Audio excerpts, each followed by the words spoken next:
R15 പോലെ യമഹയെ തിരിച്ചു കൊണ്ടുവരാൻ ഇച്ചിരി പണിപ്പെട്ടായിരുന്നു. പക്ഷേ യമഹയെ RX100-ന് ശേഷം തിരിച്ച് ഇന്ത്യൻ മാർക്കറ്റിലേക്ക് ശക്തമായിട്ട് കൊണ്ടുവന്ന ഒരു മോട്ടോർ സൈക്കിൾ അത് FC തന്നെയാണ്. ഇന്നും still version 4 hello guys, welcome back to motor vault. എന്തെല്ലാവർക്കും സുഖമല്ലേ? അപ്പം നിങ്ങൾക്ക് ഏറെ പ്രിയപ്പെട്ട എൻ്റെ FC ആണ്, നമ്മുടെ FC ആണിത്. അതായത് 2021 ഞാൻ ഈ ഒരു വണ്ടി വാങ്ങിച്ച് ഇത് ഈ 2026 ഈ വണ്ടി ഇങ്ങനെ സ്റ്റിൽ പണിഞ്ഞ് ഇരിക്കുകയാണ്. എന്തിനാണെന്നല്ലേ, ആ ഒരു കാര്യത്തെ പറ്റിയിട്ട്, ആ ഒരു ഇമോഷനെ പറ്റി പറയാൻ വേണ്ടിയാണ് ഇന്നത്തെ ഒരു വീഡിയോ. നിങ്ങൾ ഒരു FC ഇഷ്ടപ്പെടുന്നൊരു വ്യക്തിയാണ്, ബൈക്ക് ഇഷ്ടപ്പെടുന്നൊരു വ്യക്തിയാണ്, വണ്ടി പണിഞ്ഞിരിക്കാൻ ഇഷ്ടപ്പെടുന്നൊരു വ്യക്തിയാണ് എന്നുണ്ടെങ്കിൽ ഈ വീഡിയോ ഫുള്ളിരുന്ന് കാണുക. അതായത് നമ്മുടെ FCയെ പറ്റി കുറച്ച് ആൾക്കാർക്ക് എങ്കിലും അറിയാൻ പാടില്ലാത്ത കുറേ അധികം കാര്യങ്ങൾ ഇന്നത്തെ വീഡിയോയിൽ ഞാൻ പറയാം. എനിക്ക് ഒരുപാട് എക്സ്പീരിയൻസ് ഈ വണ്ടിയിലുണ്ട്. ഈ വണ്ടി എന്താണ്, സത്യം പറഞ്ഞാൽ യമഹയുടെ ഒരു ബ്രില്യൻസ് തന്നെയാണ് ഈ ഒരു FC എന്ന് പറയുന്നത്. അതായത് സിമ്പിളി എൻജിനീയർഡ് ആയിട്ട് വളരെ എൻജോയബിളായിട്ട് ഓടിക്കാൻ പറ്റുന്ന സാധിക്കുന്ന ഒരു കിടുക്കൻ മോട്ടോർ സൈക്കിൾ എന്തൊക്കെയാണെന്ന് നമുക്ക് നോക്കാം. അത് പറയാനാണെങ്കിൽ ഒരുപാട് കാര്യങ്ങളുണ്ട്. അതായത് ആ ഒരു ഫാറ്റി റിയർ സെക്ഷൻ ടയർ ആണെങ്കിലും മസ്കുലർ ടാങ്ക് ആണെങ്കിലും ഇതൊക്കെ ഇന്ന് പറയുമ്പം കോമൺ ആയിട്ടുള്ള കാര്യമാണ്. പക്ഷേ അന്ന് 2009 കഥ ഇതല്ലായിരുന്നു. പെർഫോമൻസ് മോട്ടോർ സൈക്കിളായിട്ടുള്ള പൾസർ 150 പോലും ഇല്ലാത്ത പല കാര്യങ്ങളുമായിട്ടാണ് യമഹയെ തിരിച്ചു കൊണ്ടുവന്ന ഈ ഒരു FC എന്ന് പറയുന്നത്. R15 പോലെ യമഹയെ തിരിച്ചു കൊണ്ടുവരാൻ ഇച്ചിരി പണിപ്പെട്ടായിരുന്നു. പക്ഷേ യമഹയെ RX100-ന് ശേഷം തിരിച്ച് ഇന്ത്യൻ മാർക്കറ്റിലേക്ക് ശക്തമായിട്ട് കൊണ്ടുവന്ന ഒരു മോട്ടോർ സൈക്കിൾ അത് FC തന്നെയാണ്. ഇന്നും സ്റ്റിൽ വെർഷൻ 4-നെക്കാട്ടിലും ലേറ്റസ്റ്റ് FC-യെക്കാട്ടിലും കാണാൻ ഒരു പക്ക സ്ട്രീറ്റ് ഫൈറ്റർ ലുക്കും ഒരു കൂൾ സ്ട്രീറ്റ് ഫൈറ്റർ പക്ക ലുക്ക് തരുന്നത് ഈ FC-ക്ക് തന്നെയാണ്. അത് യാതൊരു തർക്കവും ഇല്ല. ഒരു ഏജ്ലെസ് ഡിസൈൻ എന്നൊക്കെ തന്നെ വേണമെങ്കിൽ പറയാം. എൻ്റെ വണ്ടി ഇപ്പോൾ സത്യം പറഞ്ഞാൽ റീസ്റ്റോറേഷൻ്റെ ഭാഗമായിട്ട് ബന്ധപ്പെട്ട് എൻജിൻ്റെ വർക്കും ഞാൻ ഉദ്ദേശിക്കുന്ന ഒരു പവറുണ്ട് FC-ക്കുള്ള. ആ FC-ക്കുള്ള ഉദ്ദേശിക്കുന്ന ഒരു പവർ കിട്ടാതെ ഞാൻ എന്തായാലും ബോഡി വർക്ക് മൊത്തത്തിൽ ക്ലിയർ ചെയ്യത്തില്ല. ഞാൻ ശബ്ദം എടുത്തിരിക്കുന്നത്, അതുകൊണ്ട് നിങ്ങൾക്ക് ആക്രി വണ്ടിയിൽ നിന്ന് എന്ത് വേണമെങ്കിലും വിളിക്കാം.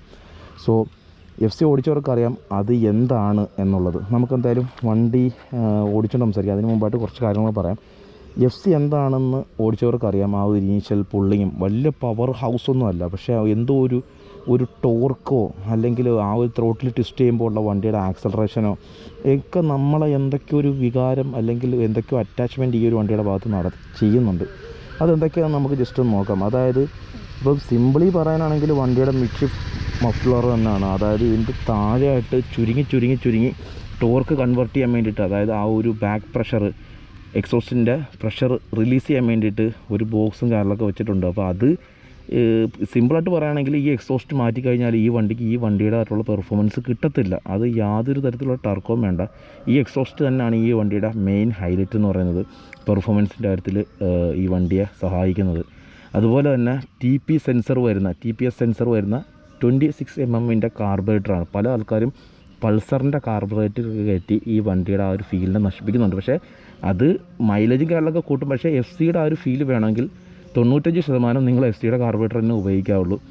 അതിപ്പം ഒരു യമഹയുടെ മുതലെടുപ്പ് എന്നൊക്കെ തന്നെ വേണമെങ്കിൽ പറയാം. കാര്യം ഇതിൻ്റെ കാർബറേറ്റർ പെട്ടെന്നാണ് നശിച്ചു പോകുന്നത്, ഒട്ടും ക്വാളിറ്റി ഇല്ല. അതുമാത്രമല്ല ഇതിൻ്റെ സ്പെയർ പാർട്സിനൊക്കെ നല്ല റേറ്റാണ്. ഡയഫ്രത്തിനും പിന്നെ അതുപോലെ തന്നെ വണ്ടിയുടെ ആ ഒരു സ്ലൈഡിനൊക്കെ നല്ല റേറ്റാണ്. 1700 മാത്രം അതിന് മാത്രം വരുന്നുണ്ട്. അത് മാറിയാലും കാര്യമൊന്നുമില്ല. അതിൻ്റെ കാർബറേറ്ററിൻ്റെ ബോറിന് തേയ്മാനം ഉണ്ടെങ്കിൽ അത് മാറുന്നത് വേസ്റ്റ് ഓഫ് മണിയാണ്. കാർബറേറ്ററിന് അങ്ങോട്ട് 7000 സംതിങ്ങോളം ഡ്യുവൽ കേബിളിന് വരുന്നുണ്ട്. അപ്പം TPS സെൻസർ എന്താണെന്ന് വെച്ച് കഴിഞ്ഞാൽ, TPS സെൻസർ ഒരു ഒട്ടുമിക്ക എല്ലാ NS200-ലും CDI യൂണിറ്റ്, ഡിജിറ്റൽ CDI വരുന്ന എല്ലാ വണ്ടിയിലും ഉള്ളതാണ് ഈ ഒരു TPS സെൻസർ. പക്ഷേ TPS സെൻസർ ഈ ഒരു വണ്ടിക്കകത്ത് ഒരു വലിയ റോൾ കളിക്കുന്നുണ്ട്. അതായത് 3 മാപ്പിംഗ് ആണ് വരുന്നത്. സാധാരണ എല്ലാത്തിനും സിംഗിൾ മാപ്പിംഗ് ആണ് വരുന്നത്. TPS സെൻസർ ഡിസ്കണക്റ്റ് ചെയ്താലും വണ്ടി ഓടും, ഡിസ്കണക്റ്റ് ചെയ്തില്ലെങ്കിലും ഓടും. പക്ഷേ TPS സെൻസർ കൊണ്ടുള്ള ഗുണം എന്താണെന്ന് വെച്ച് കഴിഞ്ഞാൽ, അത് ഞാൻ വണ്ടി ഓടിക്കുന്ന സമയത്ത് പറയാം. അതിന് ശേഷം കുറച്ച് ഹിഡൻ കാര്യങ്ങളൊക്കെ പറയാം. അതായത് ഇവിടെ അതിൻ്റെ ആ ഒരു കൂളിംഗ് സിസ്റ്റം ഇല്ല. അതായത് YRCS എന്ന് പറഞ്ഞ ഒരു റാം കൂളിംഗ് സിസ്റ്റം ഉണ്ട്. വളരെ സിമ്പിളാണ്, ഒന്നുമല്ല, ജസ്റ്റ് ഒരു കവറിങ് കൊടുക്കും. വണ്ടി ഓടുന്ന കൂട്ടത്തിൽ എയർ വല്ലോടും പോവാതെ കറക്റ്റ് സ്പാർക്ക് പ്ലഗിനെ തണുപ്പിക്കാനായിട്ടുള്ളൊരു സംഭവമാണത്.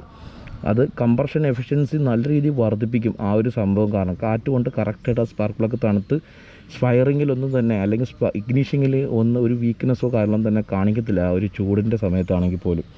അതുപോലെ തന്നെ വണ്ടിയുടെ ഒരു കനിസ്റ്റർ ഉണ്ട് ഈ ഒരു എയർ ഫിൽറ്ററിൻ്റെ ഈ ഒരു ഭാഗത്തായിട്ട്. അത് ഞാൻ ഡിസ്പ്ലേ കൊടുത്തേക്കാം. ഇതിപ്പോൾ ഇനിയിപ്പോൾ അഴിക്കണം. ആ ഒരു കനിസ്റ്റർ കുറച്ച് എയർ എന്താ പറയുക വണ്ടിയെ എന്താ പറയുക കുറച്ച് പിടിച്ച് വയ്ക്കും.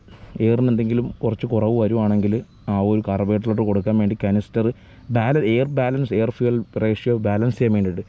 അതുകൊണ്ടൊക്കെ തന്നെ ഈ വണ്ടിയുടെ ഒരു എന്താ പറയുക മൊത്തത്തിലുള്ള ഒരു ഫീല്, വണ്ടി ഓടിക്കുമ്പോൾ ഉള്ളൊരു ഫീല് സിമ്പിൾ, വളരെ കനിസ്റ്ററും കുറേ YRCS ഒക്കെ വെച്ചിട്ടാണ് ഈ വണ്ടിയുടെ ആ ഒരു ഫീലും കാര്യങ്ങളൊക്കെ യമഹ കൊണ്ടുവന്നിരിക്കുന്നത്.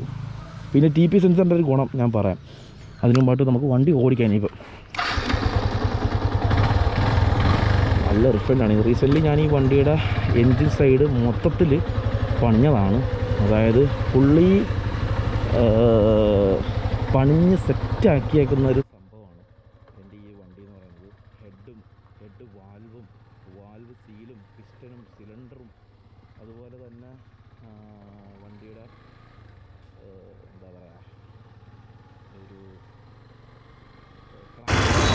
അപ്പോൾ എൻജിൻ സൈഡ് മൊത്തത്തിൽ അങ്ങ് പണിഞ്ഞാണ്. നമ്മുടെ പിസ്റ്റനും സിലിണ്ടറും ആദ്യം മാറി, അത് കഴിഞ്ഞ് ലൈത്തിൽ കൊണ്ടുപോയി നമ്മുടെ ഹെഡും അതുപോലെ തന്നെ വാൽവ് സീലും റോക്കറാമും അതുപോലെ തന്നെ ക്യാം ഷാഫ്റ്റും ടൈമിംഗ് ചെയിനും ക്ലച്ച് പ്ലേറ്റും അങ്ങനെ ക്രാങ്ക് ഒഴിച്ച് ബാക്കി 95% നമ്മുടെ വണ്ടിയുടെ പണികൾ നമ്മൾ ചെയ്തിരിക്കുന്ന ഒരു സംഭവമാണ് കേട്ടോ. അതുകൊണ്ട് തന്നെ എനിക്ക് ഈ എൻജിൻ്റെ ഭാഗത്തു നിന്നുള്ള ഫുൾ ഔട്ട്പുട്ട് വേണമെന്ന് നല്ല നിർബന്ധം ഉണ്ടായിരുന്നു. അതായത് FCയുടെ ആ ഒരു ഷോറൂമിൽ നിന്ന് ഇറക്കുമ്പോൾ എങ്ങനെ നമുക്ക് ഫീൽ ചെയ്യുമോ അതുപോലെ തന്നെ എൻജിൻ്റെ ഭാഗത്തുനിന്ന് റെസ്പോൺസ് വേണം. കാര്യം എന്ന് വെച്ച് കഴിഞ്ഞാൽ ഇത് ഈ ഒരു വണ്ടിയുടെ പ്രത്യേകത എന്ന് വെച്ച് കഴിഞ്ഞാൽ നമുക്ക് ഒരു സ്റ്റോക്ക് വണ്ടിയിൽ നമുക്കൊരു 80, 85, 90 വേണമെങ്കിൽ സ്മൂത്തായിട്ട് റൺ ചെയ്യാൻ പറ്റും. ഈവൻ ഒരു 2 വാൽവ് എൻജിനാണെന്നുണ്ടെങ്കിൽ പോലും. പക്ഷേ ഇതിനകത്ത് ഞാൻ കാണിച്ചൊരു മണ്ടത്തരം എന്താണെന്ന് വെച്ച് കഴിഞ്ഞാൽ അത് നിങ്ങളാരും കാണിക്കരുത്. നമ്മൾ R15 V2ൻ്റെ ഷൈനാൻസ് പ്രോഗ്രറ്റ് ഇട്ടൊരു പരീക്ഷണം നടത്തിയായിരുന്നു. നിങ്ങൾ വീഡിയോ കണ്ടോന്ന് വിചാരിക്കുന്നു. അതായത് കുറച്ച് ടീത്ത് കൂടിയ ഒരു ചൈനാസ് പ്രോക്കറ്റ്. അതുകൊണ്ട് തന്നെ ഇനീഷ്യൽ പവർ കൂടി, പക്ഷേ ഒരു 50, 55, 60 ആ ഒരു റേഞ്ചിലോട്ട് പോകുമ്പോൾ തന്നെ ഭയങ്കരമായ എരപ്പാണ് ഗൈസ്, ഒന്നും പറയണ്ട. ഇപ്പം പെട്ടോന്ന് വെച്ച് കഴിഞ്ഞാൽ പെട്ടില്ല. നല്ല ഇനീഷ്യൽ റെസ്പോൺസ് മാത്രം ആഗ്രഹിക്കുന്നവർക്ക് ഇടാൻ പറ്റിയൊരു ഓപ്ഷനാണ്. അത് മാത്രമല്ല R15ൻ്റെ ചെയിൻ എന്ന് പറഞ്ഞാൽ ഒരു സ്പോർട്സ് മോട്ടോർ സൈക്കിളിന് വേണ്ടി ഹയർ റെവ്സിന് വേണ്ടിയിട്ട് സ്ട്രോങ്ങർ ആൻഡ് വെയിറ്റ് കൂടിയ ചെയിനാണ്. അപ്പം അതിനനുസരിച്ച് നമുക്ക് ആ ഒരു വെയിറ്റ് കൂടുന്നതനുസരിച്ചുള്ള ആ ഒരു ഡിഫറൻസ് നമുക്ക് ഇനീഷ്യൽ RPMൽ കിട്ടുന്നുണ്ട്. പിന്നെ FC എന്ന് പറഞ്ഞാൽ ടോർക്ക് റിലേറ്റഡ് ആയിട്ടുള്ളൊരു വണ്ടിയാണ്. അപ്പോൾ അതിൻ്റെ ചെയിനും സ്പോക്കറ്റൊക്കെ വളരെ ലൈറ്റ് വെയിറ്റ് ആയിരിക്കും. അപ്പോൾ അതിനനുസരിച്ച് നല്ലൊരു സ്മൂത്ത് റൈഡിങ് ആണ് നമ്മുടെ ആ ഒരു ഹൈവേയിൽ നമുക്ക് കിട്ടിക്കൊണ്ടിരിക്കുന്നത്. സോ ഞാൻ പറഞ്ഞത് നമ്മുടെ TPS സെൻസർ NS200ലും എല്ലാ ഒട്ടുമിക്ക ഈ ഡിജിറ്റൽ CD വരുന്ന എല്ലാ വണ്ടിയിലും ഉള്ളതാണ് ഈ ഒരു TP സെൻസർ എന്ന് പറയുന്നത്. TP സെൻസർ ഇല്ലേലും വണ്ടി ഓടും. പക്ഷേ ഇത് ഉണ്ടെങ്കിലുള്ള ഗുണമെന്ന് പറഞ്ഞാൽ ഈ ഡിജിറ്റൽ CD ആയതുകൊണ്ട് തന്നെ ഇതിൻ്റെ CD യൂണിറ്റിൽ 3 മാപ്പിംഗ് വരും. 3 മാപ്പിംഗ് വരുന്നത് കൊണ്ട് തന്നെ ഇതിൻ്റെ ആ ഒരു എന്താ പറയുക ഈ ഇഗ്നീഷനിങ് എന്ന് പറയുന്നത് ഭയങ്കര അഡ്വാൻസ്ഡ് ആയിട്ടുള്ള ഇഗ്നീഷനിങ് ആണ്. അതായത് സാധാരണ ഇപ്പോൾ നമ്മൾ ഡിസ്കണക്റ്റായി കിടക്കുകയാണെങ്കിൽ ചുവപ്പ് ലൈറ്റ് മീറ്ററിൽ കത്തി കിടക്കും. അല്ലാതെ നമ്മൾ ഇത് കണക്ട് ചെയ്ത് ഓടിക്കുവാണെങ്കിൽ, ഇപ്പോൾ ഉദാഹരണത്തിന് നമ്മൾ ഇച്ചിരി സ്പീഡിൽ വന്നിട്ട് പെട്ടെന്ന് ഗിയർ ഡൗൺ ചെയ്യാതെ വണ്ടി എടുക്കുകയാണെന്നുണ്ടെങ്കിൽ വലിയ രീതിയിലുള്ള ജെർക്കിങ്ങോ വലിയ രീതിയിലുള്ള നോക്കിങ്ങോ വരുത്തില്ല. ഒന്നാമത്തെ കാര്യം അതിൻ്റെ മിഡ് ഷിഫ്റ്റ് മഫ്ലർ, അത് ടോർക്ക് ഒരുപാട് സ്റ്റോർ ചെയ്യാൻ വേണ്ടിയിട്ട് ഡിസൈൻ ചെയ്തേക്കുന്നതാണ് ആ ഒരു മഫ്ലർ എന്ന് പറഞ്ഞാൽ. മിഡ് ഷിഫ്റ്റ് ആ ഒരു എക്സോസ്റ്റ് എന്ന് പറഞ്ഞാൽ അതിൻ്റെ അടിയിൽ നിങ്ങൾക്ക് കാണാൻ സാധിക്കും. അതുപോലെ തന്നെ ഈ TP സെൻസർ എന്ന് പറയുമ്പോൾ അഡ്വാൻസ് ചെയ്യിപ്പിക്കും ഇതിൻ്റെ ഇഗ്നീഷൻ ടൈമിങ്. ഇപ്പം ഹയർ ഗിയറിൽ ലോ സ്പീഡിൽ പോകുന്ന സമയത്ത് ഇഗ്നീഷൻ നോർമലി ആണെന്നുണ്ടെങ്കിൽ ജെർക്കിങ് ഉണ്ടാവും. അപ്പോൾ അത് സെൻസ് ചെയ്ത് കാർബറേറ്ററിൽ നിന്ന് സെൻസ് ചെയ്തുകൊണ്ട് ത്രോട്ടിൽ പൊസിഷൻ സെൻസർ ചെയ്തുകൊണ്ട് ഇഗ്നീഷനിലോട്ടൊരു സിഗ്നൽ കൊടുക്കും CD യൂണിറ്റിലോട്ട് കുറച്ച് അഡ്വാൻസ് ചെയ്യിപ്പിക്കണമെന്ന്. അതുകൊണ്ട് തന്നെ ത്രോട്ടിൽ പക്ക ഷാർപ്പായിരിക്കും, പ്രിസൈസ്ഡ് ആയിരിക്കും. അതുകൊണ്ട് തന്നെ ഉള്ളൊരു ഗുണമെന്ന് പറഞ്ഞാൽ ഈ ഒരു വണ്ടിയുടെ ഫ്യൂലിങ് ഇച്ചിരി കൂടുതലാണ്. ഈ ഫ്യൂലിങ്ങിൻ്റെ കൂടെ തന്നെ നമ്മുടെ ഈ ഒരു ത്രോട്ടിൽ റെസ്പോൺസ് ഷാർപ്പായും പ്രിസൈസ്ഡ് ആയതുകൊണ്ട് തന്നെ നല്ല ടോർക്ക് ഫീൽ ചെയ്യും. അതുകൊണ്ട് തന്നെ വലിയൊരു പവർഫുൾ ബൈക്ക് അല്ലെങ്കിൽ പവർഫുൾ നേച്ചർ എന്നൊന്നും നമുക്ക് പറയാൻ സാധിക്കത്തില്ലെങ്കിലും നല്ല എൻജോയബിൾ ആയിരിക്കും. നല്ല വണ്ടിയായിട്ട് നമുക്കൊരു ഇമോഷണൽ അറ്റാച്ച്മെൻറ്റ് തോന്നും. അത്രയ്ക്കൊരു ഫീലിംഗ് ഉള്ളൊരു വണ്ടിയാണ് ഈ ഒരു FC16 എന്ന് പറയുന്നത്. വേറൊരു കമ്മ്യൂട്ടർ സെഗ്മെൻറ്റിലുള്ള 150 സ്പോർട്ടി കമ്മ്യൂട്ടറിൽ ഒരു വണ്ടിയോടും എനിക്ക് ഇത്രയും ഒരു വികാരഭരിതമായൊരു ഫീലിങ്സ് ഓടിക്കുന്ന സമയത്ത് എനിക്ക് തോന്നിയിട്ടില്ല എന്നുള്ളതാണ് ഏറ്റവും വലിയൊരു കാര്യം. പിന്നെ എനിക്ക് പറ്റിയ മറ്റൊരു മണ്ടത്തരം എന്ന് പറഞ്ഞാൽ പുതിയ കാർബറേറ്റർ വെച്ചിട്ട് കോൺ ഷേപ്പിലുള്ള BMCയുടെ ഹൈ ഫ്ലോ ഫിൽറ്റർ വെച്ചു. ഒരുപാട് പൊടി അകത്ത് കയറി. അങ്ങനെ വാക്വം പിസ്റ്റൺ നല്ല രീതിയിൽ സ്ക്രാച്ചായി. അതുകൊണ്ട് തന്നെ ചെറിയൊരു ലാഗുണ്ട്. അതും കൂടെ ഒന്ന് മാറണം. പിന്നെ അതുപോലെ തന്നെ ഞാൻ ഡയഫ്രം അടുത്തുനിന്ന് മാറിയായിരുന്നു. അപ്പാച്ചി 160യുടെ ഡയഫ്രം തന്നെയാണ് ഇട്ടിരിക്കുന്നത്. എന്തുകൊണ്ടാണ് അപ്പാച്ചി ഇടുന്നതെന്ന് വെച്ചെങ്കിൽ കോസ്റ്റ് എഫക്റ്റീവ് കൊണ്ടാണ് കേട്ടോ. FCയുടെ ഇടുവാണെങ്കിൽ 1800-2000 രൂപ അടുത്ത് എന്തായാലും റേറ്റ് വരും.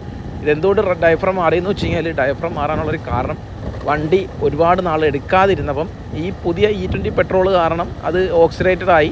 ആ പെട്രോൾ മൂലം നമ്മുടെ ആ ഒരു ഡയഫ്രം റബ്ബറാണല്ലോ, ആ റബ്ബർ കുറച്ചൊന്ന് ഹാർഡായി. അപ്പോൾ ഞാൻ പറഞ്ഞില്ലേ, ഈ വണ്ടി എന്ന് പറഞ്ഞാൽ മൊത്തത്തിലൊരു കാൽക്കുലേറ്റ് ചെയ്ത് വെച്ചേക്കുന്ന ഒരു വണ്ടിയാണ്. ഇതിനകത്ത് നമ്മൾ എന്ത് ചെയ്തെന്ന് പറഞ്ഞാലും ഇതിൻ്റെ പെർഫോമൻസിനെ ബാധിക്കും. നിങ്ങളിനി 1.5 ലക്ഷം രൂപയുടെ പെർഫോമൻസ് എക്സോസ്റ്റ് കയറ്റി വെച്ചെന്ന് പറഞ്ഞാലും FCയുടെ ഫീല് കിട്ടണമെന്നില്ല. ഒരു പക്ഷേ അതിൻ്റെ ടോപ്പ് സ്പീഡും കാര്യങ്ങളൊക്കെ കൂടുമായിരിക്കും. പക്ഷേ FCയുടെ ആ ഒരു ഫീല് കമ്പനിയിൽ നിന്ന് ഈ വണ്ടിക്ക് വേണ്ടി സെറ്റ് ചെയ്ത് വെക്കുന്ന ഒരു സംഭവമുണ്ട്. ആ സംഭവത്തിൽ നിന്ന് 1 ഇഞ്ച് അങ്ങോട്ടോ ഇങ്ങോട്ടോ മാറിക്കഴിഞ്ഞാൽ ഈ വണ്ടിയുടെ ഫീല് പോകും. അതുകൊണ്ടാണ് പൾസറിൻ്റെ കാർബറേറ്റർ വെക്കരുത്, FCയുടെ തന്നെ വെക്കണമെന്ന് പറയുന്നത്. If you want mileage you can try it out. Pulsar 180 carburettor നല്ല മൈലേജ് കിട്ടും. ഒരു 60-65 മൈലേജോളം കിട്ടുന്ന ആൾക്കാരെ എനിക്കറിയാം. പക്ഷേ ഒരു സോളില്ല ആ ഒരു കാർബറേറ്റർ വെച്ച് കഴിയുമ്പം. എന്തോ ഒരു ആത്മാവില്ലാത്ത ഒരു വണ്ടിയെ പോലെ. ജസ്റ്റ് നമുക്ക് ഓടിക്കുക. പവർ ഉണ്ടോയെന്ന് വെച്ച് കഴിഞ്ഞാൽ പവറുണ്ട്, ബട്ട് എന്തോ ഒരു ഫീല് എവിടെയൊക്കെ നഷ്ടപ്പെട്ട ഒരു ഫീലാണ്. അതുപോലെ തന്നെ വണ്ടിയുടെ മൈലേജ് നോക്കാനാണെങ്കിൽ ഞാൻ പറഞ്ഞില്ലേ, കുറച്ച് ഫ്യൂലിംഗ് കൂടി നിൽക്കുന്ന ഒരു ക്യാരക്ടറാണ് ഈ വണ്ടിക്ക്. റിലയബിലിറ്റി കൂട്ടാൻ വേണ്ടിയിട്ടും വണ്ടിയുടെ ആ ഒരു സ്മൂത്ത്നെസ് കൂട്ടാൻ വേണ്ടിയിട്ടും ആ ഒരു ഇനീഷ്യൽ ടോർക്ക് കിട്ടാൻ വേണ്ടിയിട്ടും ഫ്യൂലിംഗ് കൂട്ടി വെച്ചേക്കുന്നുണ്ട്. ഒരു 30-35 മൈലേജ് സിറ്റിയിൽ കൂട്ടാം. 30 കിട്ടത്തില്ലെങ്കിൽ ഒരു 35-38 ആ റേഞ്ചിൽ, depending on your riding style.